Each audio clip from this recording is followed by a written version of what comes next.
Now complete high school football coverage with John Appicello, Alyssa Ray, and Eric Johnson. This is 10 Sports First and 10, sponsored by Glassett Associates, DeHart Tile, and Schules. An estimated $2.1 million project here at William Byrd High School has been completed this summer.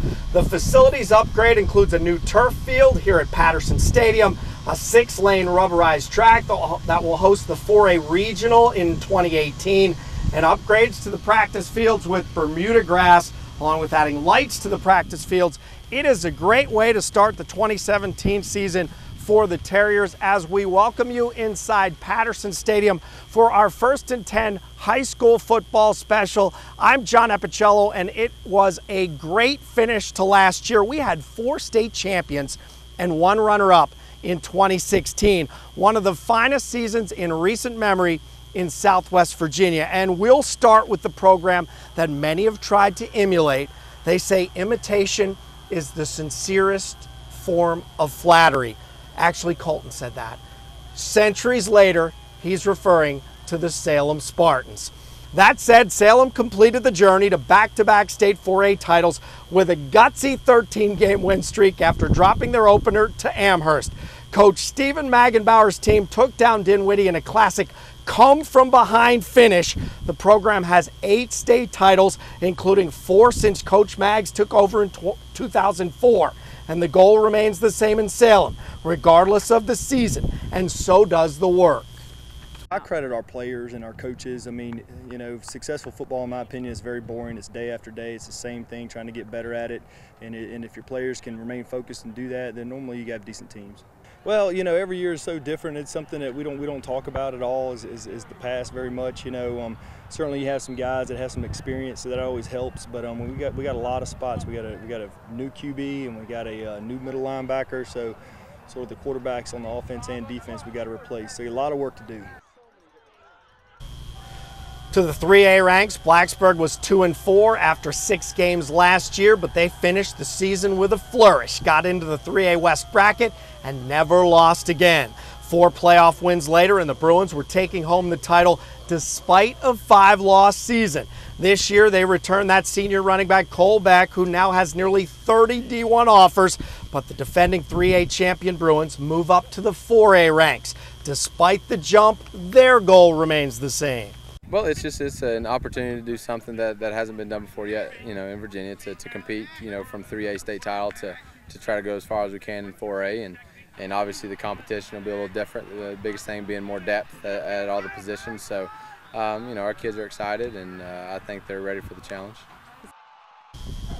Salem is not the only 2-time defending champs. The Appomattox Raiders have drawn upon the power of one to make a successful return trip in 2016. 6th consecutive 15-0 perfect season to boot. Coach Doug Smith's team and community have come together like few before. And this season, they know it's about representing themselves the right way, no matter the outcome. It's been a struggle over the last couple of years for a lot of people in our community, and these kids have been a support to them, but they've been a great support back. And we realize that a lot of people come out to watch these guys play for various reasons. We just want to make sure when we're out there playing that we're doing it with class. We're doing it to show respect to the other team, doing it to show respect for anybody that's there watching the game. The Roanoke Catholic Celtics, VISAA Division III state champs a year ago after that 38-21 win over Quantico. It's 3 straight finals appearances for Coach Bob Price's Celtics and 2 state titles. The Celtics have found their niche both in their scheduling and their performance in these independent league playoffs. What they lack in numbers, they make up for in work, desire, and attitude. The Celtics program has arrived, and they understand the responsibility that their success now carries. Well, Roanoke Catholic football has come a long ways in the last few years, and it's not just a one-season thing. It is a perpetual building, and it's a level of expectation. Probably 15 or 20 years ago, no one expected state championship, and now there's a level of expectation. Every time they come out on the field, they're expecting to play the big game and go to the big game. Celtics open on August 25. Of course, coming up Friday night, they'll travel to King and Queen Central. That's east of Richmond, the first of 8 straight road games before returning home to Vineyard Park in October, which brings us to the state runner-up in our midst. Stanton River is not one of the usual suspects in this conversation. At least they weren't in years past, but times they certainly are a-changin' in Manita. It was the kind of season that people talk about at diners 30 years from now.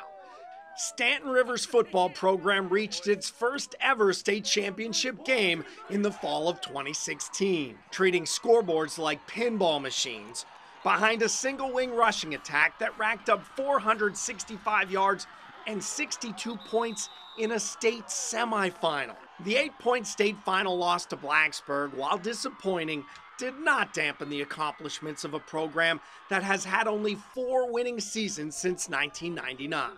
When you have a run like that, it's great momentum. It definitely feeds your off-season program. But one thing I've tried to emphasize to the kids is that not one single point from last year counts this year. Not one. Not one win from last year counts this year. Top back Grayson Overstreet garnered WSLS Player of the Year honors for rolling up nearly 3,000 yards and 46 scores. That trophy goes as much to me as to my coaches and my teammates. You know, they helped me do everything that I accomplished, and especially with this year, we had a great year, and I just thank them. I hope to see us just keep, being 1-0 at the end of the week. Like we always say, we always have something to do, and it's always hard work, but we work hard and we try to get there, and I just hope to see this program keep building. Fear the Wing has given the team, the school, the program a battle cry. It was the decision of Coach Chuck Poston that started the single wing momentum rolling in the Golden Eagles' favor back in 2013. They have not looked back. Our football coaches have done a tremendous job selling the single wing. And our kids, they've hung their hat on it. And it is, our rally cry, I guess you would say. And I think it does give them a little more motivation that we're, in a point now with the offense, we feel like we've got a good grasp on it. The kids, understand the terminology.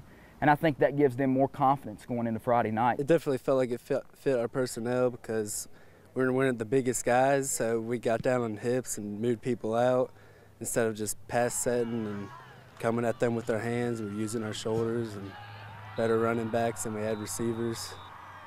It's easy to point to the installation of the single wing offense as the turning point to Stanton River's football fortunes. But the key to sustained success might well be its installation on all levels, including right here at the middle school. The moment that we put it in at the middle school, because that's where it all starts. And here in the last 2 years, our rec department has really began to take it on. The continuity from rec league to middle school to the JV and varsity ranks has the Golden Eagles in a reload, not rebuild situation. Sustainable victories, sustainable memories in a Manita community that we'll never forget, but can't wait for more to remember. Still to come on the big show, the trouble begins. Alyssa Ray and Eric Johnson will join me. You know what's next. We're going to start to sort it all out. We got realignment, teams, districts, classes, regions. The Mountaineers have moved districts, among others, and we'll introduce you to the new coaches that are taking over programs all around the region, including Northside and Christiansburg, the new faces, when the 1st and 10 high school preview special continues right after this.